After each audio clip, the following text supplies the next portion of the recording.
Hay libros que son auténticas armas, libros tan peligrosos que en las manos equivocadas pueden cambiar la historia, para mal. Y a veces, para crear la mentira perfecta no hace falta escribir un libro nuevo. Es más sencillo. Simplemente se roba uno.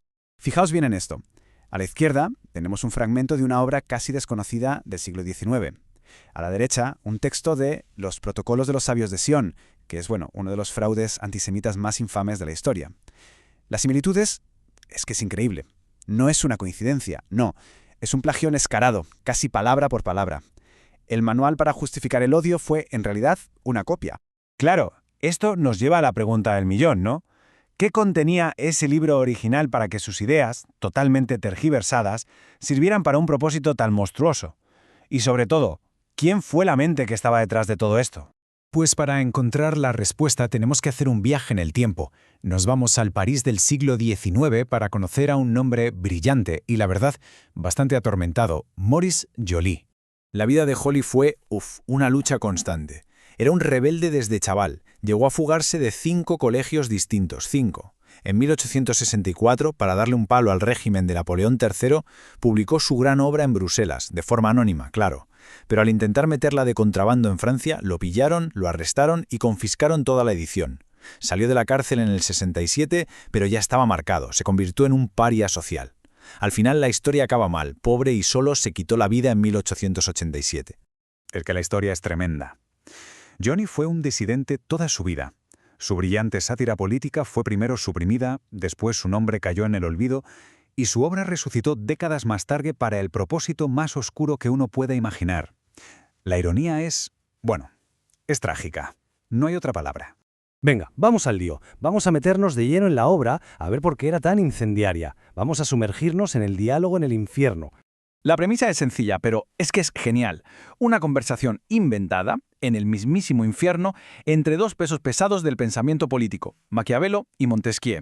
Y ahí están los dos, dale que te pego, debatiendo sobre la mejor forma de gobernar. Por un lado, en una esquina del ring, tenemos a Montesquieu. En este diálogo, él es, por así decirlo, el bueno de la película, el defensor de la democracia liberal, del imperio de la ley, de la libertad. Y esta cita resume su filosofía a la perfección.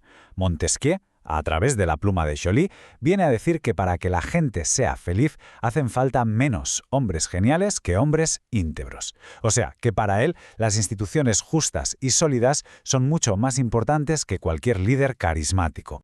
Y en la esquina contraria, claro, Maquiavelo. Él representa una visión mucho más cínica, más oscura del poder. Su argumento es de una sinceridad brutal. El instinto malo en el hombre es más poderoso que el bueno. El temor y la fuerza tienen mayor imperio sobre él que la razón. Vamos, que a la gente se la controla con miedo y con mano dura, no con palabras bonitas. Montesquieu defiende la libertad, sí, pero es Maquiavelo quien, de alguna manera, gana el debate en el libro. Y al hacerlo, sus argumentos no solo son una crítica a Napoleón III, se convierten, sin quererlo, en una especie de manual profético para un nuevo tipo de tirano. Y este es el punto clave, ojo. Joly, a través de Maquiavelo, describe lo que podríamos llamar un despotismo moderno.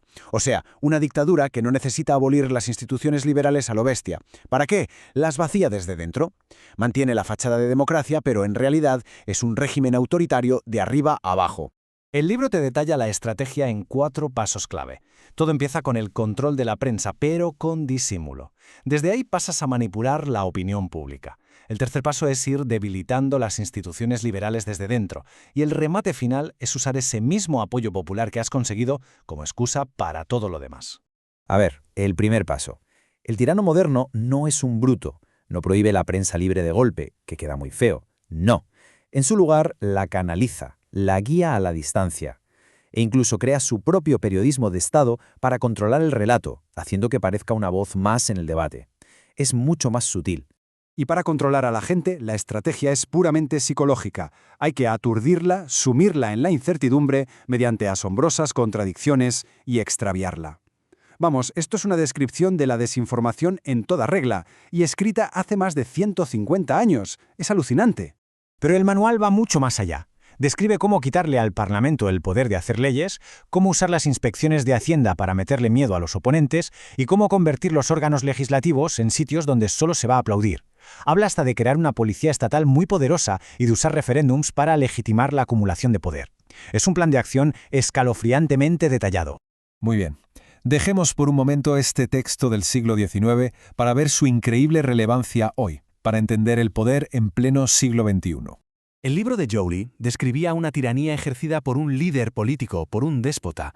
Pero, ¿y si la mayor amenaza para la libertad hoy en día no es una persona en concreto, sino una idea o una especie de presión social? Y aquí es donde entra otro gran pensador, John Stuart Mill. Él ya nos avisó de que existía una tiranía social más formidable que cualquier opresión legal, que penetra mucho más a fondo en los detalles de la vida, llegando hasta encadenar el alma. Ojo, que no habla de un dictador, habla de la propia sociedad. La diferencia es fundamental. La tiranía del déspota de Joly viene del Estado y manipula las leyes para atacar la libertad política. En cambio, la tiranía social de la que habla Mill viene de la mayoría, de la opinión pública, e impone ideas y costumbres como si fueran reglas para atacar la individualidad, el pensamiento personal. Y todo esto nos deja con una pregunta final para darle una vuelta. Hoy en día, ¿qué es más peligroso para la libertad? ¿Un líder autoritario que siga el manual de Maquiavelo o esa presión invisible de la sociedad que nos empuja a todos a pensar y actuar de la misma manera? La respuesta quizá no es tan sencilla.